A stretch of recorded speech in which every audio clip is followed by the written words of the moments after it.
I'm in my introvert era, Eric, and I can't do it anymore. I don't want to be outside talking to people, shaking hands. Tell me, what do you do? I go like, hi, I'm Chloe. What do you do? I'm a content creator.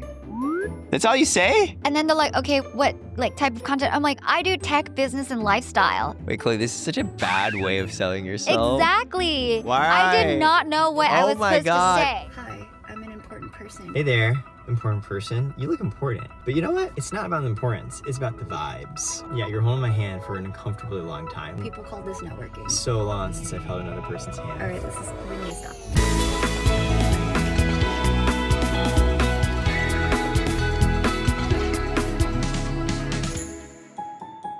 JOMO. I just got back, and I'm looking a little different. Do you think I look a little more tan lately? Is that 2 shades darker? Indeed. In your imagination? In my imagination, because What does it feel like to be a tan girl? I actually did get tanner a little bit. You're usually very pale. It's just my pale. Pale. I'm so pale. I just got back from a full week of Cannes in the south of France. Which, by the way, I thought was pronounced Cannies You did? for a long time. I thought it was Cannes, but it is Cannes. Yeah. Yeah, I went to Cannes Lions, which is the festival of, I think they call it creativity. The festival of creativity. Damn. I think that's what it is. It's the advertising festival that happens after the film festival. It's like, for guys, this is a big deal. Thank It's like you. the most prestigious advertising session. It's like, usually it costs thousands of dollars just to get a ticket. Indeed. It's very expensive to go. And I did just come back from it and I'm exhausted. I'm wiped out. A lot of networking. At the same time, Your boy, he was at Anaheim near LA at Vidcon hey, I thought with a broken foot. yeah, that was a lot. That was miserable. And to what's be crazy clear. is Cannes and Vidcon are owned by the same Yeah, company. they're owned by the same company. Both of them are tied to the creator industry, right? Vidcon's more the creators. Mm, Cannes is more for brands, but they're owned by the Mm. same company, and they both happen the exact same time. I don't know why they do that.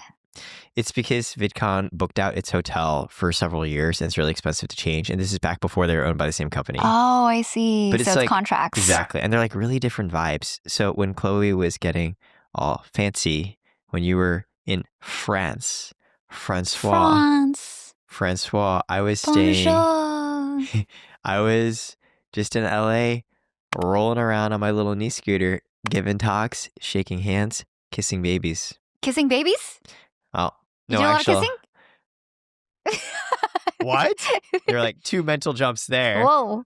No babies were kissed. No kisses were made, except for the metaphorical ones. Got it. Because like for me, VidCon, like that's like all my friends and connections and business Yo. people. Do It's you like, love VidCon? You love VidCon. I like VidCon a lot. Because Fascinating. you don't?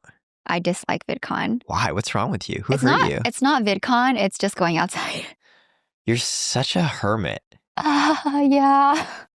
You outside is like a rare occurrence these days. I know. I strongly dislike it. And I was outside for a whole last week. I wanted us to catch up on all the networking that we had to do. I think in any industry you work in, there is like a level of going to conferences, industry events, talks, workshops. There's like a personal branding thing. Like, what does it mean to, why do you want to speak at events? Like, what is that even? Whether you work in healthcare, tech, business, marketing, creators, like, I think that's a thing that people want to do in any there's career. like 2 interesting dynamics here. The first one, Yeah. growing up now in a COVID world, the in-person communication actually happens a lot less. Like I say, before 2020, people didn't really do a lot of like Zoom video calls. I think people were much more likely to meet in person. We fall into this norm now. Mm. So when we do meet up in person, it's so much more important from a business perspective to make deep connections. Oh, now you feel that way? Oh, yeah, because like Oh. COVID era really like fucked us up. And so we just sit here. So now when we actually do the IRL event, it's like, yo, but that is where you actually get to know people. That's the first thing. Damn. Yeah. And Okay, we're going to have such opposing opinions. wait, what's your opposing opinion? I feel like it could all be done online. This was literally a starting assumption and premise. I wasn't even trying to argue with you on this. No, online. You know oh. this. You know me, Eric Way. Oh my. Okay, I just want to say I have like a couple of friends that have been trying to work with Chloe for like a year. and they always message me to message you. And if you're watching this, I want you to let you know, I legitimately pass it on to Chloe every single time. It's not like I'm like gatekeeping. I actually send it to her and she says no because she doesn't want to go to new places and she doesn't want to meet new friends. I'm just tired, dude. I can't handle my own workload. But yeah, You're remote life. I love just doing me like online. Okay. See, I sit on Discord voice chat, get it done. Here's the Bada difference. beam, bada boom. your work, you can create yourself. You can sit, you can film, you can put out beautiful quality things. People reach out to you. My work, I'm a leech. I can only work with others. I need the people. And the relationship part, it so requires me to actually meet you. I want to put a face to the name. I start every Zoom call by saying, hey, I'm excited to work together. But before that, can we build this relationship? Yeah. No, I understand. And I really appreciate that about you. And I still will do it because I value that. But I just dislike. I'm in my introvert era, Eric, and I can't do it anymore. I don't want to be outside talking to people, shaking hands. Someone once asked if I was your manager. I think many people ask you, right? I know, because I cosplay as Chloe's gotten really good at, I am busy, please do not disturb. And so people come to me to reach you. Thank you. I appreciate it. No, I don't mind. See, for me, that's my life. That's Isn't fun. that crazy that happens? Because, no, my mind is always, hello, human being. You have business transactional value with me. But we also can vibe as human beings. So let's deepen this relationship. Let's exchange value. And if one of the ways I can exchange value is passing on a message to Chloe for you. Whoa, I feel bad. That makes me look so bad. No, it's fine. You're just busy. But let's talk about, so for you, you go to these conferences because you feel like you have to.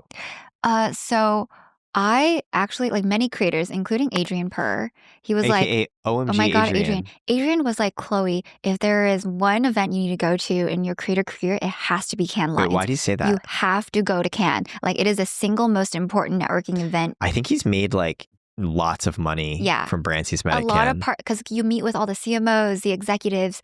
So I don't know the history of Cannes. I don't know if you know the history of Cannes. Oh, damn it. I was hoping you would. I was hoping Wikipedia Eric. Chloe literally didn't do her research and just assumed Eric went out. Wait, let's do Eric GPT. And I'm going to come by this, totally hallucinate. This is not real. So please don't believe this is real.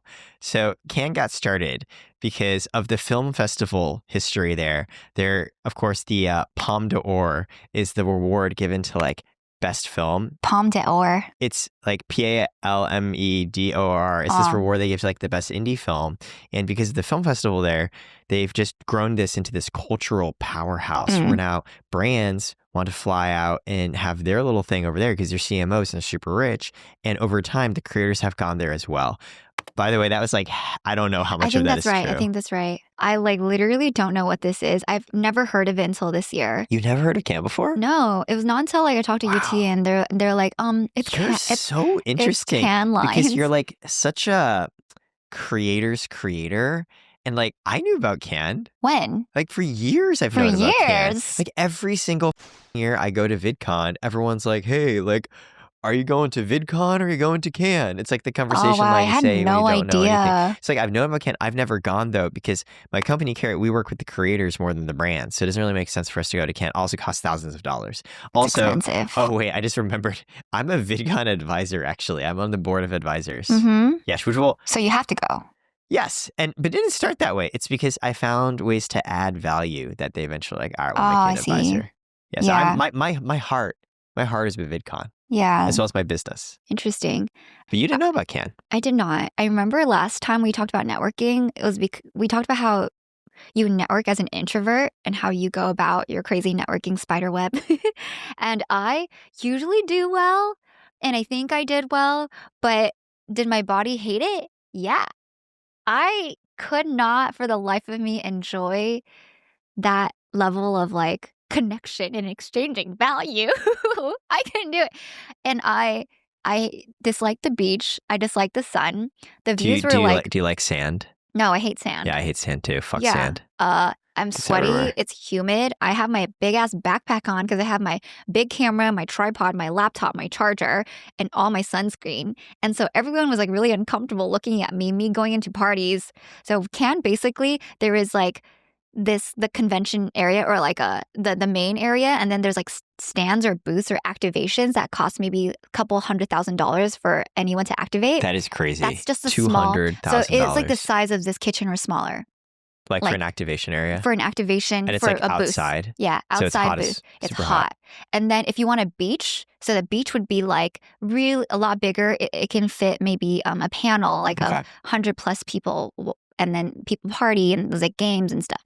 That is in the millions for one company. I mean, like we said, it's the biggest brands in the world. This is like the advertising mecca. Yeah. They're all chief marketing officers here. They got big budgets. This all is time the to blow it. CEOs, CMOs, some of the CPOs go. Wow. Yeah. So and then basketball players, celebrities, the biggest creators. I think the biggest creators. I don't know what the biggest You're creators a big are. creator. Yeah, you're in France, and throughout all of this, I get a text message from you in the middle, and it's just like, I hate it here. Did I actually text you that? You texted me this. Oh my God. You're like, I don't like the weather. You've mentioned the backpack. You also said you didn't like the people. The Uber, it takes 30 minutes to pick you up. And then it's a 30-minute Uber ride. That be those French Ubers. Yeah. And it's just, I don't think Cannes has the infrastructure to have to host that many people. So that said, did I think it was a good experience? Yeah. Would I go back? I love you about it for like 10 minutes. And then you said, yeah. I actually would go back. Yeah. Yeah, for the money, for the dollars, for the dollar reduce. It's actually real expensive to go. So I had to pay a lot out of pocket. You paid out of pocket?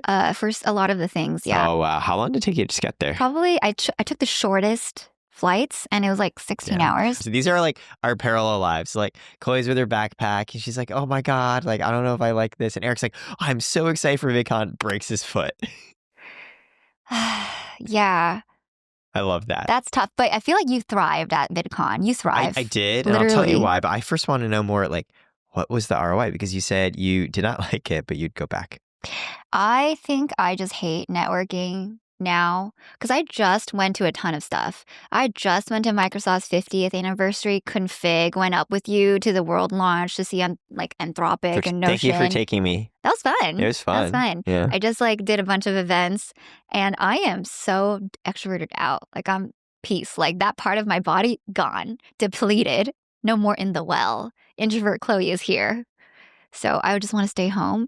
And I was like, do I really have to go? Like, at very last minute, I was like, I don't really want to go. But then, I pull through. I'm someone who, if I commit to it, I go all the way. And I feel like such an ungrateful hoe because this is an opportunity of like of someone, like people just people beg to go to camp. People beg.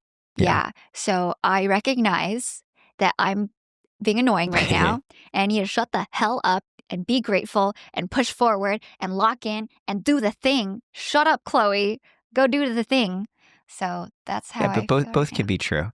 So what did you find? Yeah, it is really funny because people literally go to Cannes and they post about it on LinkedIn. Like they literally just write, I finally made it to Cannes. A lot of people told me, yeah, you have to go. Like if you have any opportunity, you should go. What did you actually learn and gain from it? Oh, there's a lot. I wrote it down because I was like, the Chloe iPhone list comes out. Yeah, my iPhone list. I mean, I took, I think what I learned was that creators have been going to Cannes for the last 3 years or so. Yeah, it's relatively new because, like I said, it was more brand advertising focused. They just started bringing creators. Yeah, so like the biggest brands are there. So Pinterest, Microsoft, YouTube, Google. There's like Sport Beach, Wall Street Journal, LinkedIn. That's where the brands go and say, I'm going to spend brand advertising dollars and where should I put it? Yeah, Netflix, Epidemic Sounds. Yeah. Disney, TikTok. All of the brands were there. I heard that TikTok's activation was actually really small at VidCon. They only had a small booth and they had a huge place at like the nicest hotel at Cannes. Yeah, it sounds like they went harder for brands this year than creators. Yeah. I don't know if this is right, so please double check me. But this is the first year that ad spend on creators is projected to be more than ad spend in traditional. I love that because like, why would you go and run an ad when you can have a creator come up with something better and do it? And it feels like Fortune 500 companies are finally realizing this. So that's the big, like the big headline, and AI is a big one. And then creators moving into Hollywood and replacing Hollywood is another. Okay, so for you, was the value of Cannes, was it more the learnings you had across these topics where you think it's going to change how you think as a creator? Or was there also interest of like, OMG Adrian was like, Eric, like, You get great brand deals out of this. Or, other people told me the friends they made. Like, what is that for you? I think Adrian, for him, he thinks, I think literally Show, TikTok CEO, follows Adrian. Yeah, Adrian is a fucking legend. Like, I think Show only follows like a couple people, Yeah, and he follows Adrian's one of Adrian. them. And so even if he has like a flop, he says, if even if it's a flop video, Show will comment and be like, great video. And then on the street, Adrian be like you're on the Quaset, which is like the Quaset. beach, The and then Quaset. the huge like walkway. The Quaset is what it's called. So you're walking on the walkway, and you see everyone. You're going on the beach. It's like a vertical thing, and then he would be like with other business people, and then Show would pass, and they'd be like, "Oh my God, that's Show," and then Show would be like, "Oh hey Adrian," he's like, "Yes, sup man," and then they just keep walking.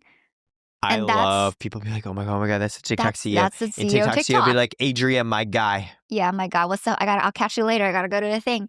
That's how it is. All right, Neil Adrian. Mohan, CEO of YouTube, just walking around. And see, that's such an interesting thing. It's like, that's a relationship that you really can only build IRL. It's like if the TikTok CEO likes you, that's going to lead to stuff. That's crazy. Well, I Yeah. don't think I'm there at all, but like, Did you go? Were you like, hey, Show, it's me?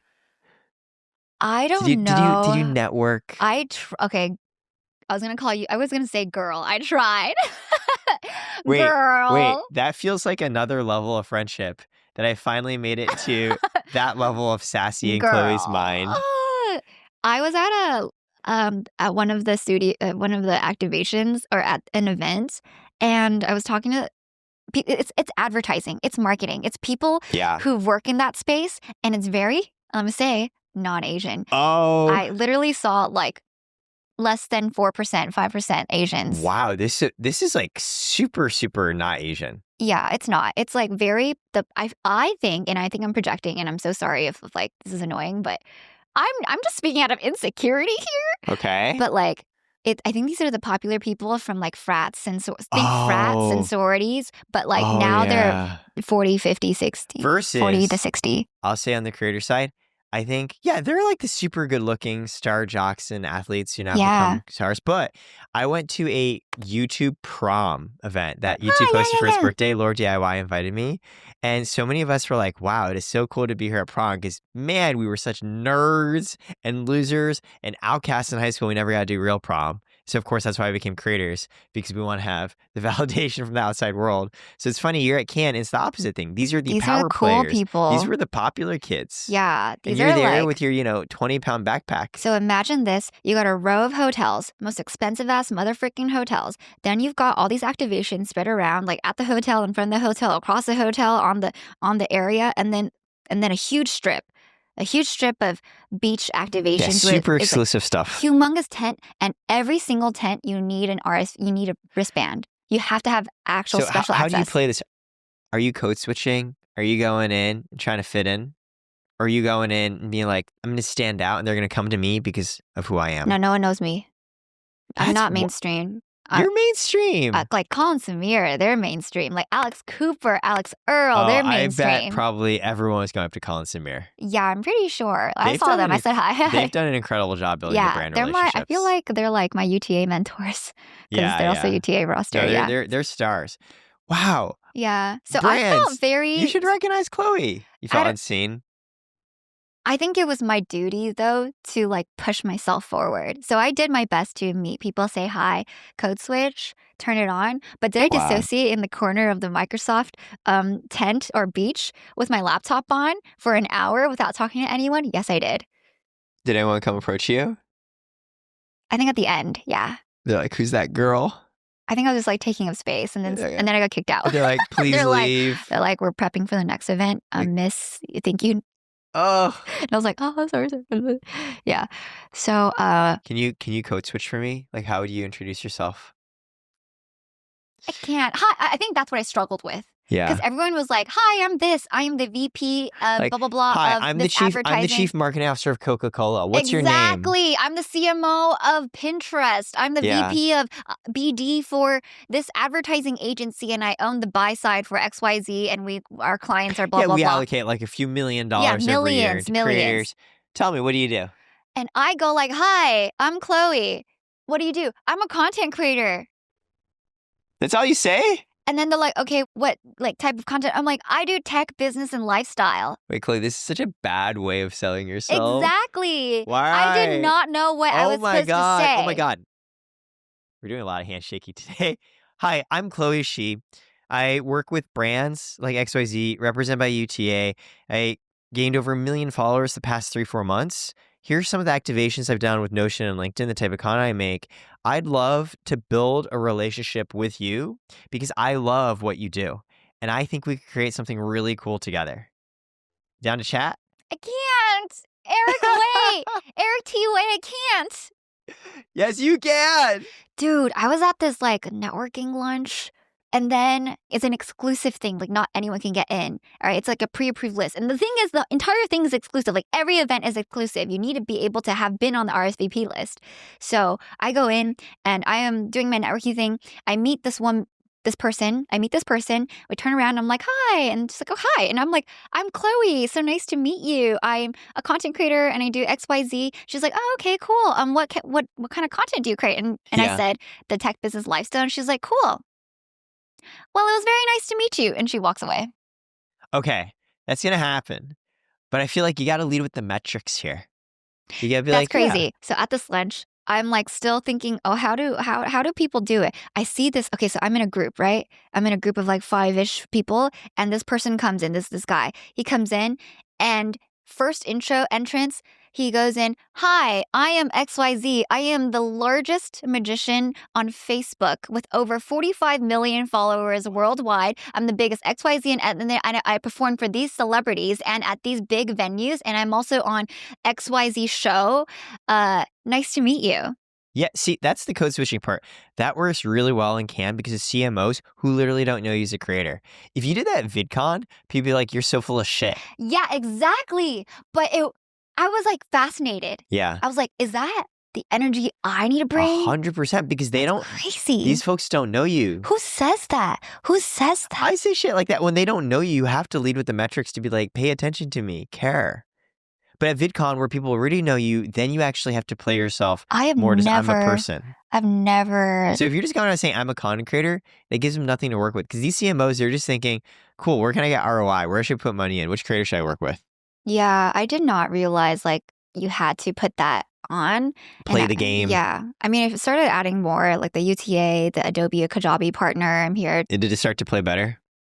Yes, but at the same time, I'm not sure. Do you feel dirty? No, I don't feel dirty. I just feel like I don't see what I'm doing there. And I didn't really have a good plan. And everyone was just like, just go. You'll meet the most like. It's like, why am I doing this? Like, I don't get it.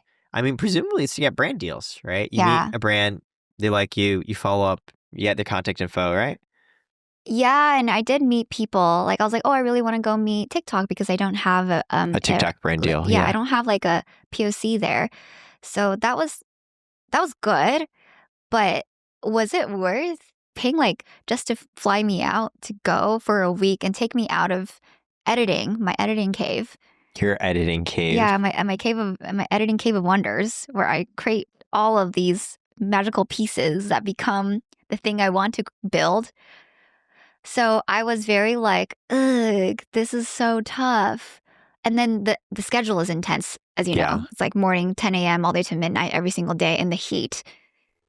Going to event to event to event. You have like 5, 6, 8 events a day. It's like an out-of-body experience. Like when you're at a conference, you have to lock in. You got to like book it. And everything's so hard to get to. Like logistically, it's not accessible. Did you at least get to hang out with other creators? Not a lot of creators went, to be honest. Okay, so Adrian was there. Yeah, I know Adrian Tejas was there. We hung out a lot. Yeah, I know you said you run into him at a lot of events.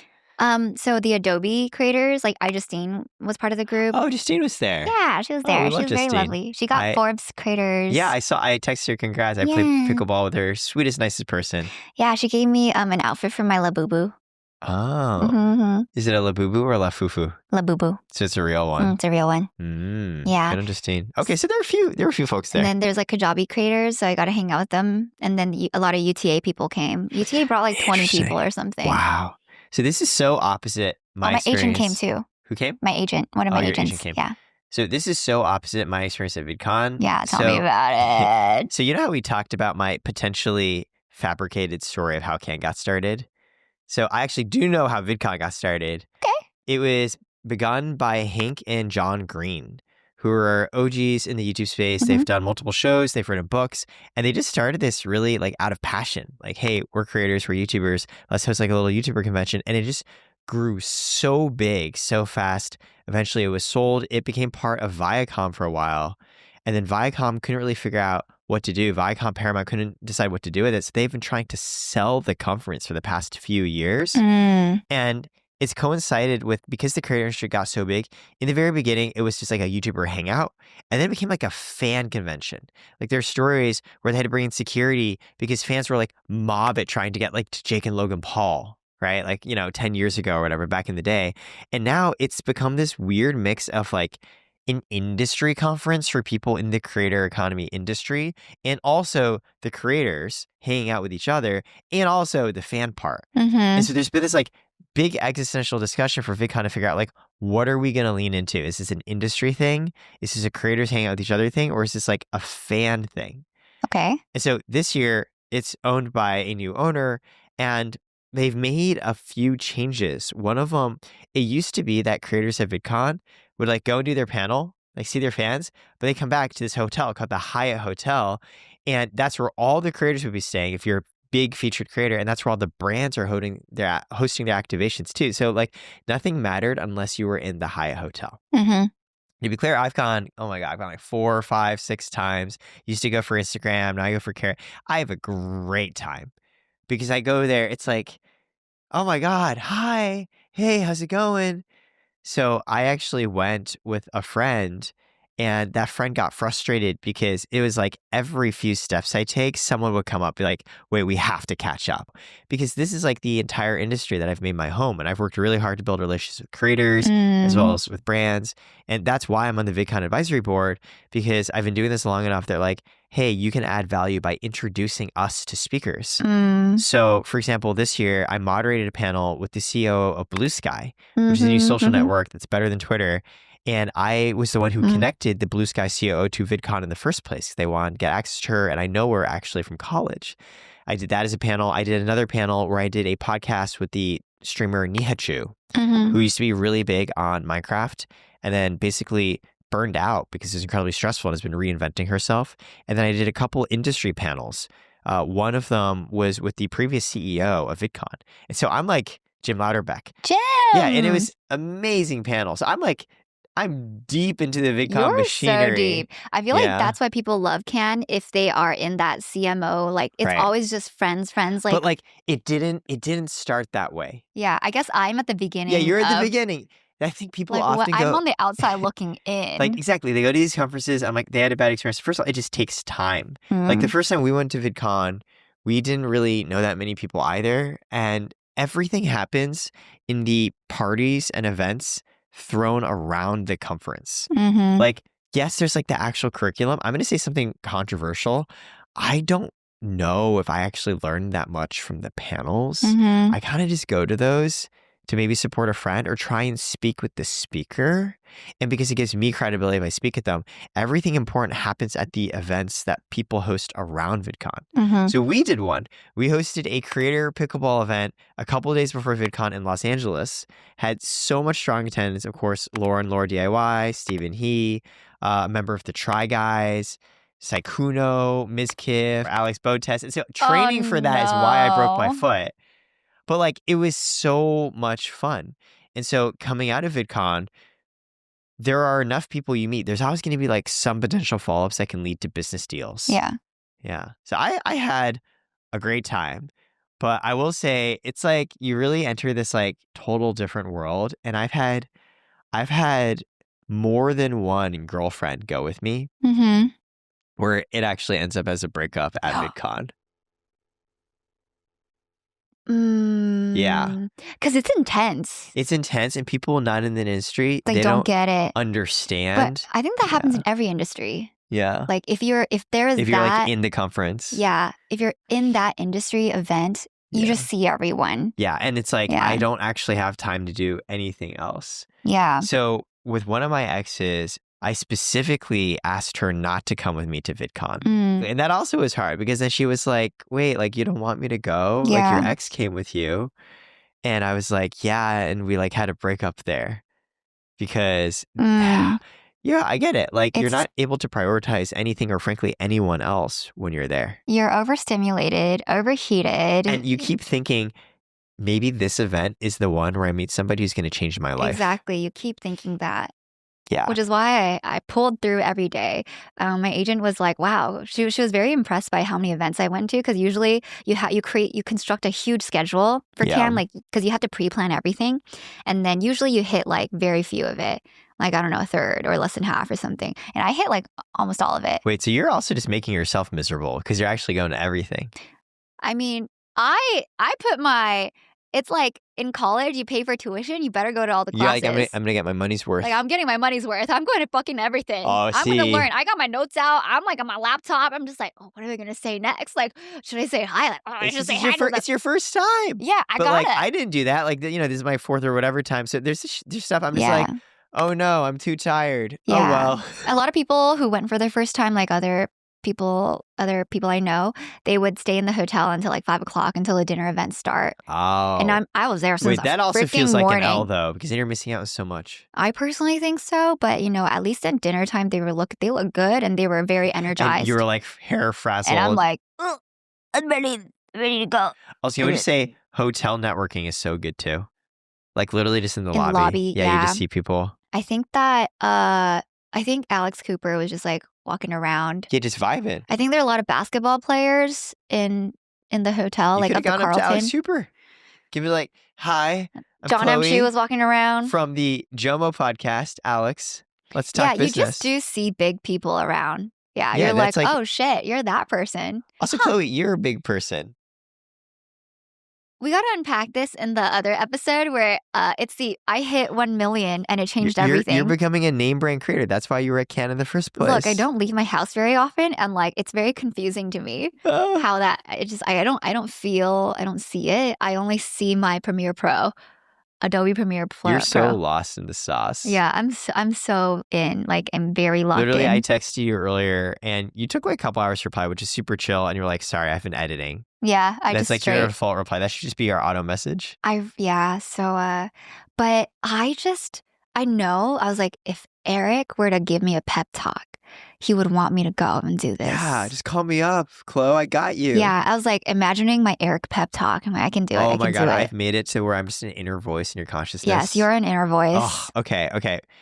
Now to make this weird, and I'll explain why. But what is inner Eric wearing? Like, what's the uniform? I think he's wearing this, dude. This like goddamn black tank top. my friend calls it my Kim Possible outfit. That's kind of cute, 'cause actually. it's black So tank top, cute. green pants. You do look like Kim Possible. I want to be raw and stoppable at least, but this is the Kim Possible outfit.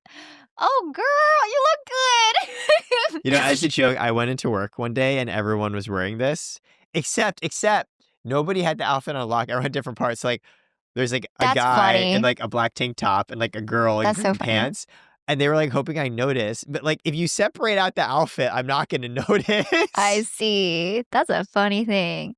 But I think that overall, I had a good time at Cannes because of the people, like Adrian and Tejas, Yeah. I got really close to. Like we hung out. Oh yeah. I got really close. I already mentioned I love Adrian. Tejas Yeah. and I love Tejas. We used to be closer back when Mhm. he was in LA more, but Mm. I'm like one of his number one fans.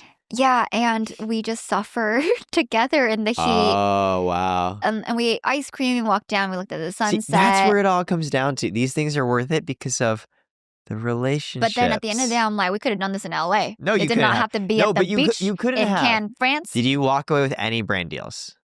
No. Oh. What do you mean by brand deals? I don't Like, know how that happens you to like- people.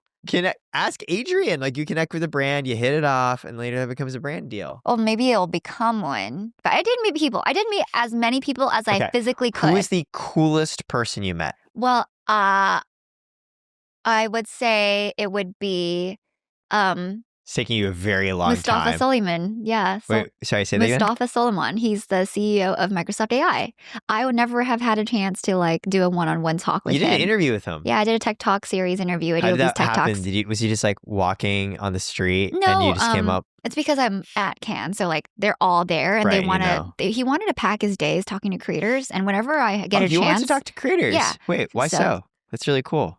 Because he believes that creators are the future of storytelling, and we need to have storytellers to talk about technology, AI, and use it for their own. So he basically wants creators to help tell why AI is not going to destroy the world. I think that, as well as more of using AI, like marketing and creators and AI storytelling can Hollywood. be an They're all. augmentative tool that helps you in your creative process. I think the whole messaging is like AI is not a replacement, but a tool to help you so you can do more of your creative work. Yeah. See, I mean, I agree with this, right? I truly think, I read this study the other day. They're like, they found out that if you use ChatGPT to like write an essay, your brain is not braining. Like you get stupider because you're just using ChatGPT. And guess what, I tell you, there's studies showing that people got stupider when Google was introduced. Their memory was hindered because they don't have to remember things. They know they can just look it up. So they're just not remembering things as much. I bet that's true about television and the books. And the calculator. Yeah, people are like, really mad at the invention of the calculator. I don't think it's like a deficit of humanity that when technology comes out, you naturally get worse. You atrophy in the thing you no longer need to do. Yeah. Because maybe you can focus more on the creative part. Yeah. I think what's tough about AI is like the difference between those inventions and AI is that those inventions, they have stops and they have very clearly defined boundaries, whereas AI can just like keep building upon itself.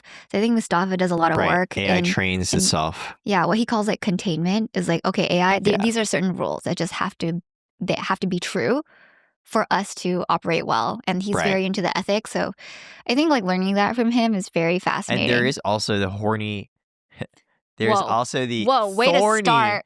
There is the thorny ethical component of what AI is trained on, which a lot of times is stolen work from creators. Oh, yes, that's correct. I thought you were going to say like actually horny. And I was like, AI girlfriends? Like what? I mean, that's a whole other discussion. That's a whole other thing. It's a whole other discussion. Yeah. But yeah, I think there's like this very questionably ethical thing on like, okay, maybe AI can be this great tool that helps creators, but it was trained on your work. Like, I truly do believe AI can be helpful, and I use it like insanely enough, but I'm aware that it's built on a foundation of, has it really been properly compensating the creators that it's been training with? Yeah. So I don't know. Sticky. So there's sort of these three different narratives, right? Yeah. Number one was like, okay, like brands are spending more on creators than they are through traditional. Number two, AI. Oh no, what do we do? And then number three was like creators are eating Hollywood, right? Yes. Kind of. So at VidCon, I would say a lot less focus on any particular topic. And I think it's much more on just the relationship building. Okay. Like, there is awareness on all of these things, especially VidCon has different tracks and there's like an industry track. But it's interesting because it sounds like this is a little more of a topical focus. At VidCon, it's more like, hey, I'm there. I know you're going to be there. Someone actually came up to me at VidCon and was like, I literally came to this conference to meet like 3 people and one of them was you. Oh, like, you made top 3. I made top 3, baby. Let's go. Let's go. Yeah. And then he's like, here's my ask for you. And I was like, oh, okay. What is the ask? Is to introduce him to somebody who could actually help him get a job. And I like him, so I'm down. It's actually to introduce him to Rosie. Oh, I see. For her company? Yeah, for her company, Suno. And I was like, yeah, I'm down. Like, I think highly of him. But that goes to like why people go to VidCon, you know? But let's talk a little quickly. I mean, we talked a little bit about AI. I think like the Hollywood piece is interesting because everyone focuses on like, yes, creators are now going to be able to like produce shows that compete with Hollywood. I'm less interested in that. I'm more interested in less so creators going to Hollywood. I'm more interested in just like basic ass businesses leaning more into content because I think I'm a little more business focused. I feel like my guess is you care more about the Hollywood piece because I know your aspiration one day is to do like your own drama, your own show. Yeah. I mean, I'd have less of a dream of going into Hollywood. Like, I don't know if I've ever like really wanted to do that, but I want to make a thing, you know, like I think the different, so I want to sing a song, but I don't want to be a singer. I think it's different. Okay, by the way, I just want to say our outfits match right now. Yay! You were also half on, half off. I know, it's like a little hot, but also not really. Yeah, that's why you just go. Yeah, it's summertime. Show a little skin. Has the thing changed? Like, given I feel you've grown so much this past year, you're going to these conferences, you're meeting all the people who one day could help you. What's that thing look like now? Wow, I feel like I'm on a panel. Oh, You're like, oh, I'm feel just like trying to. I'm like you're moderating. I kind of like it though. I kind of like I'm it. just trying to ask my friend I a feel question. like I'm at Vidcon right now, Oh my and God. you're moderating this fireside chat. I do a lot of that. Yeah, I do you're a lot. really good at it. Thanks. I forgot your question. Clearly not good enough. No. I was saying, what's the thing look like now? Because like you've grown a yes. lot and you're going to these conferences, you're meeting all the people who one day can help you. I don't know what it's gonna look like. I think I have like little pieces, but not. I've been so heads down, like knees deep in editing, that I haven't had time to really reflect on the future.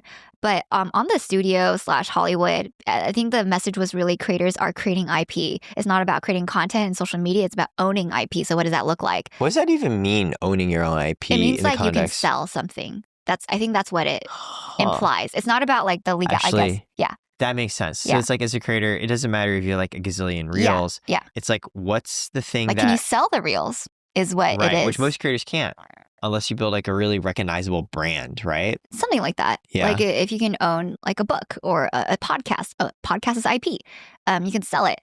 This Doo-doo-doo. BIP This is IP. currently worth $-. A TV show, a kids show. That But- makes sense because everyone's thinking, yeah, it's like serialized. You want to throw it up. So that's like that part of it. And then the other part is like the transformation of social media influencer to a creator CEO. So what is a creator CEO? Right. What they're just I mean, businesses. you're a creator CEO. I don't think I'm there yet. I don't think I'm there yet. I mean, if you're going to that direction, it's just hard. Like people are trying to build businesses outside of them filming their own likeness on a Right. video. Like they're building, like they're like, brand, talk to us. We'll build your social media strategy on your account. We don't even show up. It's like my face won't be there. Yeah, but it's our brain for your Yeah. entire account. We'll build you up to 1 million. Would you ever do that? No, I will never say never, but like I don't got any capacity. I don't got time yet. So it's like if I'm going to put something out, you better bet my face will be on it. That's when you're at the level of we already capped out at what you can do as an individual, and you need to like build content businesses. Right. That's And when I'm it's like- less important if your name's there. I don't even have a post for I mean- tomorrow. You know what I'm saying? Oh, well, when JOMO comes out, that's going to be content, baby. But it's like the velocity at which you need to operate and produce stuff Yeah. is like absurd. And I think the trade secret actually is how you operate and how you produce. That's what I see in all the big creators or the big creators. Yeah, it's I don't this know. like very ironic thing where you become big first because you make it yourself and people Yeah. associate your face with it. But then to grow, you have to stop making it and your face is maybe less associated Yeah. sometimes. But I think what's very crazy is that you hear murmurs of these Murmurs? Murmurs. of these big creators of all the drama of building that business, like the people who try to scale it. And, there's a lot of like bad business practices, a lot of lying, a lot of cheating, a lot of stealing money. And I don't really I'm like so scared to go, you know what I mean? You know what I mean. Yeah. I feel the way you've done it. I mean, to your earlier point, you hate networking. I feel like there's like 2 models of people in the world. I saw this pop up on my Instagram the other day on my feed. What? And it was from a girl, and she was like, I'm tired of chasing bees. I'm going to build the garden instead. That's cool. Right? It's like I'm going to track the bees. Yeah. I definitely that's think cool. there are bee chasers and bee gatherers, or I guess like flower garden cultivators. Mm. You're chasing the bees or you're building the garden, okay? One or the other.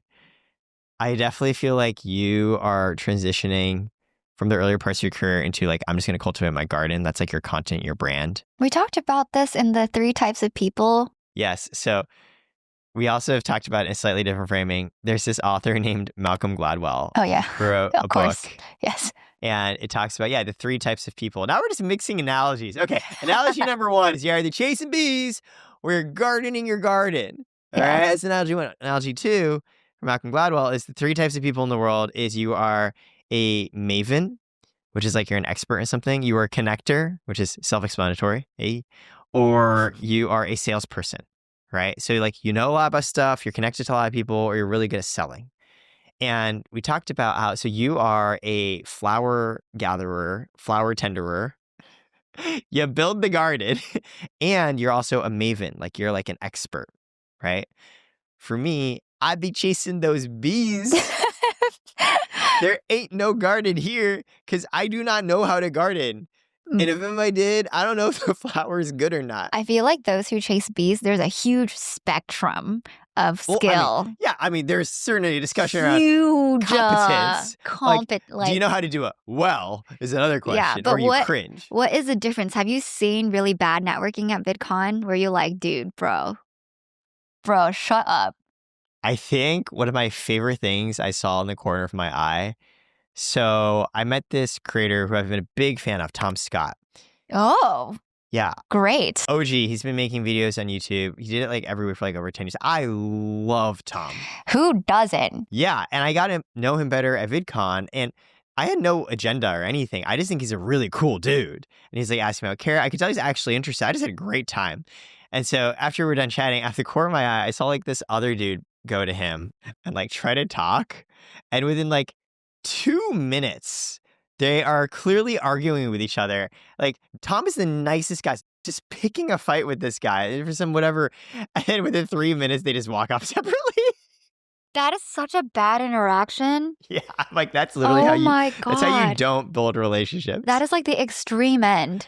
Yeah. Did you talk to Tom after? No, I didn't. No, I'm sure Tom doesn't even remember it because Tom is just genuinely cannot speak highly enough of him. I think this is just probably just like a one-off whatever interaction for him. But the other guy, I was like, dude, you were so bad at this that you managed to like butcher yeah, this like within like conversation. it's like speed run. Wow. Yeah. Burned to the Exactly. ground. So you got to know how to properly chase after bees. Oof.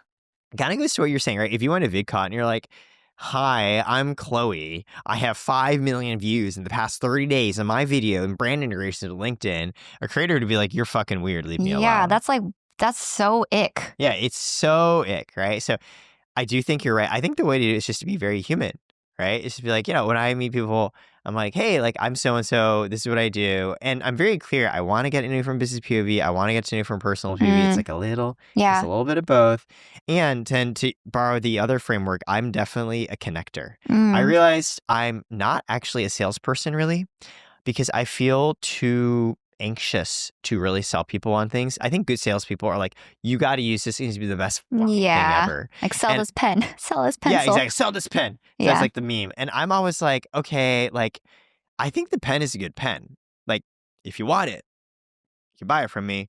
But also, I don't know, maybe you don't need a pen. Maybe you need a pencil. Maybe you need something else. If you do, I'm happy to connect you with them because I just want to make sure you're in the right place. It's much more focused on the relationship than it is on the pen.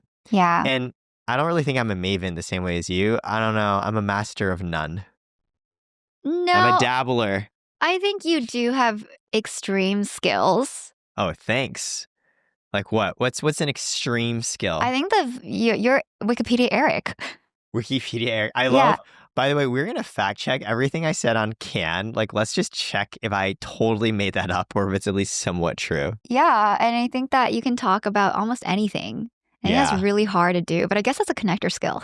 Yeah, that is. Yeah, that's not a maybe.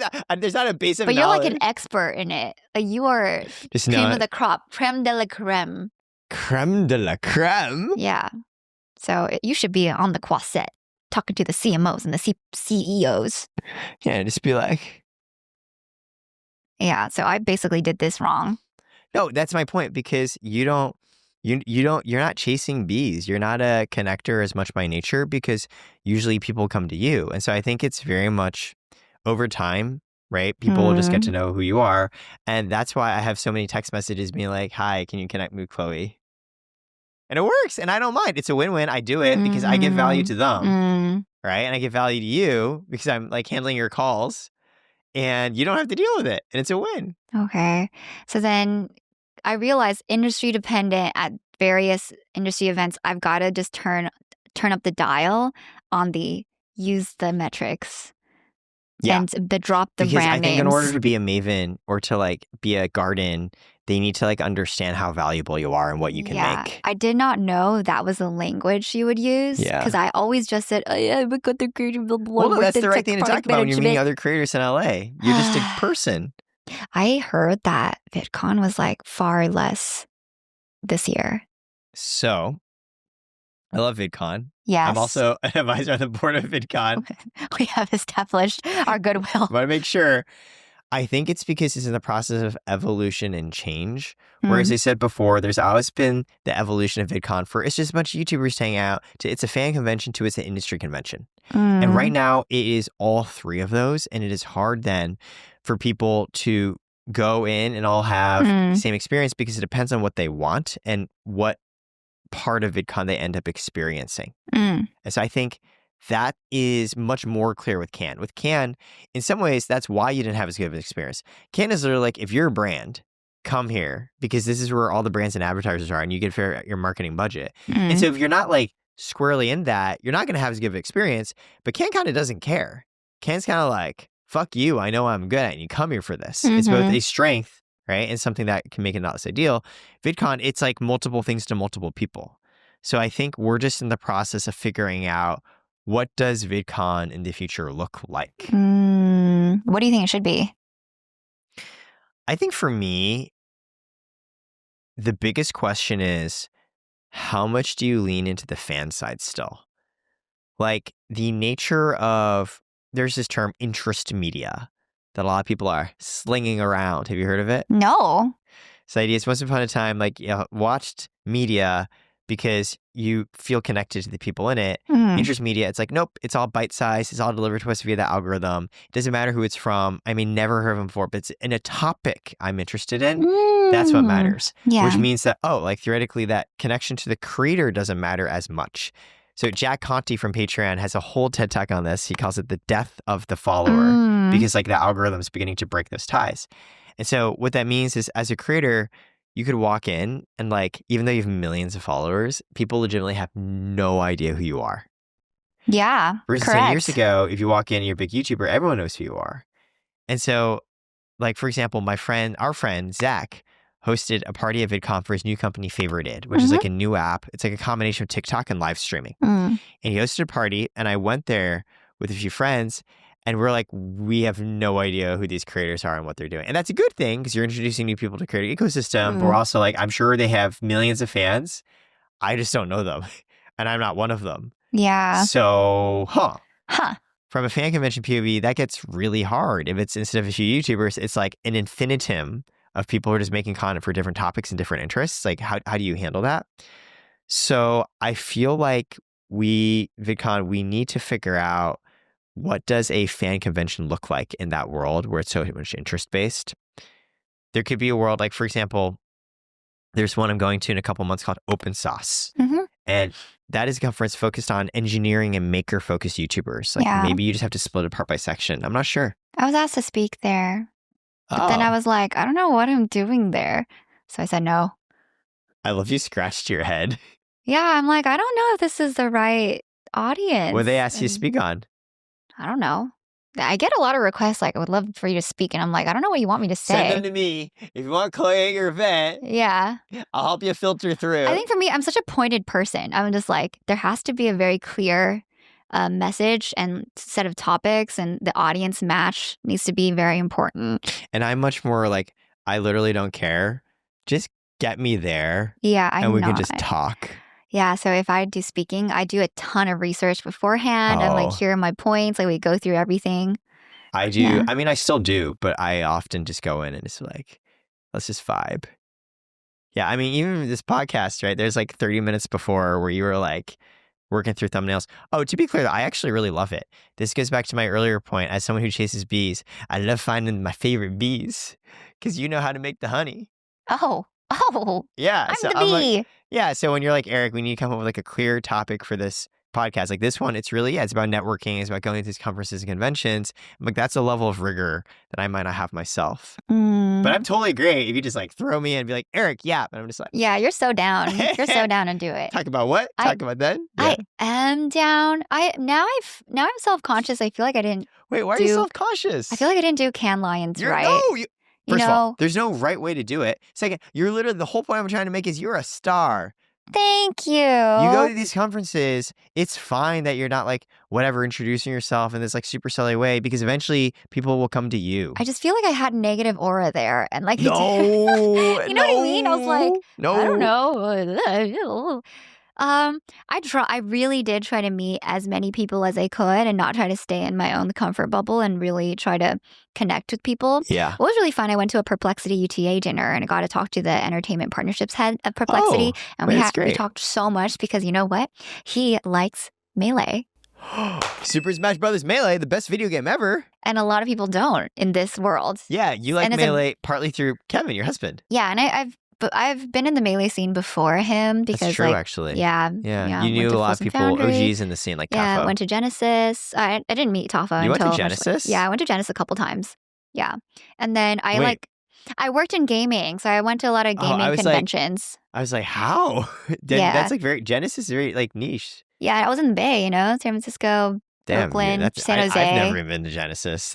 That's impressive. I go to a lot of like small, I don't know, like there's small Melee convention like competitions, and I just show up. Speaking of which, like events and conferences, there's controversy in the Melee community right now. Did you hear? Yes, but I forgot. So last week, Ludwig hosted Beerio Kart. I know what happened. Yeah. Yeah, and an OG player named Mango, who has a history of drinking, getting up to drunk shenanigans, drank too much, and was like making humping motions near a lot of the female players. And obviously that's wrong, right? And it's not good. And action was taken.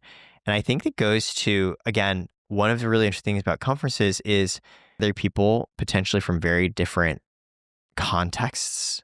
And so I think that's a great case where, because people have criticized Ludwig, like, oh, like, wouldn't you know this would happen? And it's like, well, Ludwig knows Mango in one context and he's introducing him to another. And it's very understandable why Ludwig didn't think through necessarily and like read the future and know what would happen, because that's what happens with events. That's where good things can happen.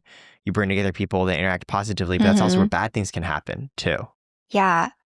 Yeah, I think that I heard whenever GDC happens, there's always a headline the next day, a bad headline about the partying that goes on with the execs of the gaming worlds, of all the big companies. I mean, as much as I talk about networking and parties, as you know, I don't drink at all. Yeah. And when I go to these parties at these events, I always view them very, very professionally because you just never know. You really don't. I actually think people at Cannes were very professional. I imagine because they're coming from like the C-suite. Like there's too much risk. Like people were right. They were drinking, and they were happy. Did you drink? Probably just like a quarter glass of wine.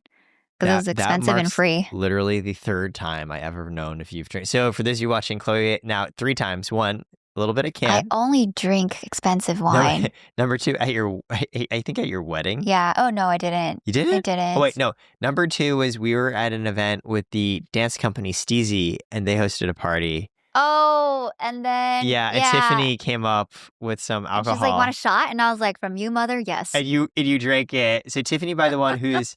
She's the one who did the photos for the Joy of Missing Out. She did her photo shoot. She also did your 1 million photo shoot. And I remember you took a shot. I remember like, what? I can't say no to her. I mean, Tiffany's the best. I remember being like, what is happening? Yeah. Who are you? Straight from the bottle. Yeah, I was like, Chloe. Yeah. I was like, I Ubered here. Ooh. Or I didn't drive. Yeah. And I feel like there's one other time, but yeah, you almost never drink. But no, I feel like both you and I know how to like handle each other very professionally. I mean, we met at an event. Yeah. That also had someone get really drunk and shut down the party, too. Oh, my God. You're right. Yeah. So, like, this is very common. You and I were completely sober and we connected.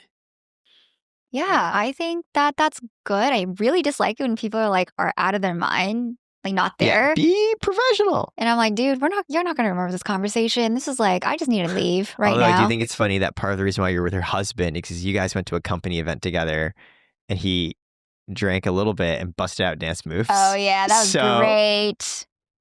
Good times. I don't know. It works too, in terms of having experiences in different environments. Yeah. What was crazy was people doing both Cannes and Vidcon. Like Amanda, Swell Entertainment. At Cannes, we hung out a lot. Yeah, I love Amanda. And then we're on the same flight back. And she's like, yep, I'm going straight to Vidcon tomorrow. And I'm like, girl.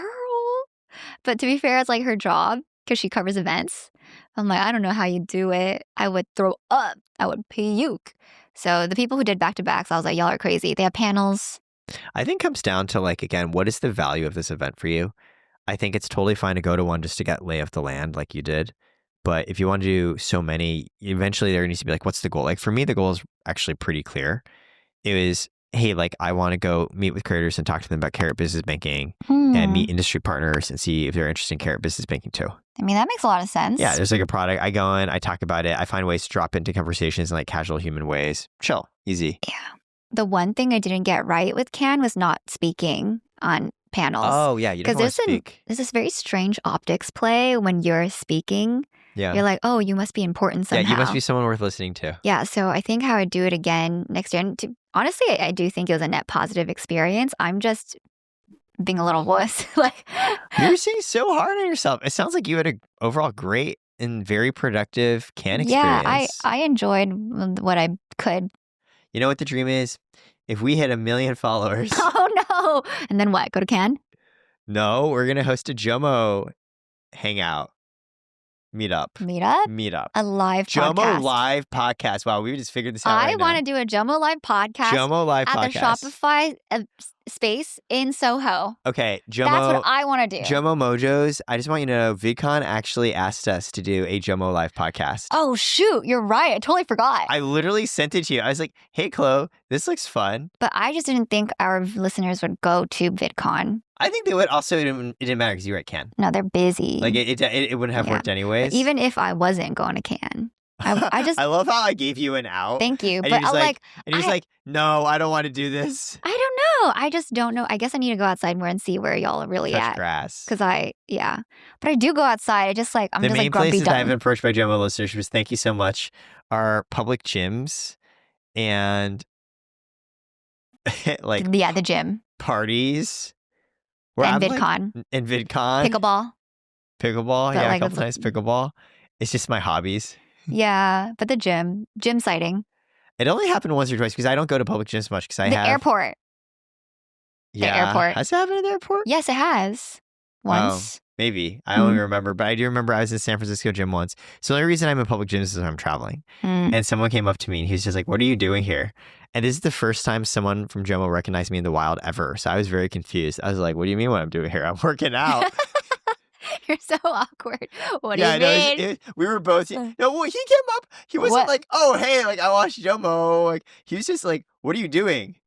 And he clearly met like in San Francisco. Ah, I see. And then I realized it's JOMO. And I was like, oh, that's very nice. We took a photo together. I was very appreciative. Yeah. Yeah. So I'm saying, I think they come to VidCon, but it sounds like you want to do a live pod at the Shopify event. Oh, the Shopify space in Soho. Because I feel like a lot of our listeners in New York. New York. Okay, that makes sense. And I feel like New York has a really good culture of coming out. I was literally going to say, like, why would our JOMO listeners go, like, be at a Shopify event, you know? No, the Shopify space. So the space. I know, the space. The space, not the event, the space. The space, yeah. Okay, if we hit 1 million followers. Not the 1 million again. So far, what we've recorded is you're going to name your firstborn JOMO. No, it's not happening. Right? I'm going to invite a JOMO viewer to my future wedding if one ever happens. And now we're going to host a live podcast. These are all equally meaningful and important milestones. Sure. But I don't know why I would go back to VidCon. Because I'm there. Okay, well, but I can see you in LA. Not Anaheim. You know how far Chloe Anaheim is? doesn't want to do adventures with me. I think I'm just very... I'm going to be real. I don't think because you revive as much now that you are also like married and going to have a kid. Is it getting younger? Is that what's happening? I think it's more just your time is very valuable. And you're right. You already know most of the creator scene anyways. I mean, there's always new creators coming through. I think it's just like, I don't know. You're like, oh, does this create value? And I'm just like, I don't know what I'm doing. Does it spark joy? Yeah. Should I miss out? Should we miss out? I miss out. Should you have the joy of missing out on not going to these things? I do feel a little bit FOMO, like, oh, I should be doing these things for work. You know what I mean? You are a garden, a beautiful garden. Thank you. And you make your own flowers. Yep. And you're an expert and you don't need a chase. Yeah, I guess that's just how I'm feeling. But things could change in 6 months. Right. That's a very valid feeling. Yeah, I think I would have begged to come in the past. You know, I was on the outside looking in. Right. But anyways, coming back from Cannes, my learnings are depending on the industry type event, I need to like lead stronger and give very clear value exchange. Brag more. It's very tough. And then 2 is speak on the panels because I do think that if you're not meeting people organically, like through... If you speak, they might come up to you. Yeah, then they see your name on the panel list and you're associated with the company that's sponsoring that panel. And then they might invite you to other panels later on or other parties or other events or meetings and coffee chats. It continues and it goes on. It snowballs. Yeah, so try to do it at the beginning and then try to like meet a lot of people there. Yeah, and then in the audience, it really depends on who's coming. So a lot of people are on the marketing advertising space. So they'll probably want to talk depending on... I love that. Yeah, I think that's like more specific. I think the last one, I don't think it's imposter syndrome per se, but I think it's like I constantly have this narrative that I'm not quite ready yet. A lot of the conversations are beyond just, oh, you make social media videos. It really is like the IP, the studio, the what can we build together? Are you ready to build and partner on a bigger business? It's always hard when you're like entering a new sub-industry and you don't have the context on the topics that they're talking about. Kind of. It's like they don't know what to do with me besides a one-off brand deal. And that is that now we're past that time. But see, I think that's why this will eventually be a huge advantage for you because you're not just a creator. You come from years of experience in tech. Thank you. Yeah. So I think, frankly, for a lot of creators, it's like, oh, I guess this is just a brand deal. But you've been working in an industry for a while anyways. You've thought through a lot of these things. Yeah. And then maybe the next lesson is don't bring a backpack. Don't schlep around. Don't schlep around. Because I would be carrying it, and literally every event I go to, they're like, "Are you okay? Like, can I help you? Can I put this down?" And I'm like, "No, I want my backpack." And they're like, "We can put it down in the back room." I just picture you looking like a teenage mutant ninja turtle with your shell. I do. I look like a little turtle. Oh, that's really cute, though. Yeah, and then people want to help me hold my backpack. You want to be taken seriously, and I'm just like, "It's fine. It's fine. We're almost there. Let me just hold it." And it's like all sweaty, so you don't want people to touch it. Ew. Yeah. Chloe sweat. So that's my learnings and takeaways. How about you? I think mine is... Or I suppose what I would share with our JOMO audience is... Whoa, there are private learnings. Yeah, I think you get to choose whether you want to grow the garden or chase the bees. And both are fine. Because I feel like a lot of people, especially with social media, like I have been seeing it pop up a lot. It's like, no, like you can attract, you can manifest. You don't have to like chase. No, this is on your feed? Yeah. Okay. It's not on your feed? No. All right, well, it's on my feed. I guess what I'm saying is chasing is fine. You can chase, especially in the beginning. I've chased for a long, long, long time. And yeah, I don't mind it. I like it. You're good at it. Thank you. The thrill of the chase. You thrive. I think the last lesson I say actually on events is like, if you're not sure what the quote unquote ROI is, if you're just going with your friends, you'll have a good time. Yeah, but could we have done this in LA? Is my next question. That's not the takeaway. That's a Chloe unique one. Don't make this sound like some broad takeaway. We could have done it at home. Very specific to you. I think so. Like, what? You're like that mom, like the kid's like, oh, like, can we go do XYZ? And you're like, we have that at home. Yeah.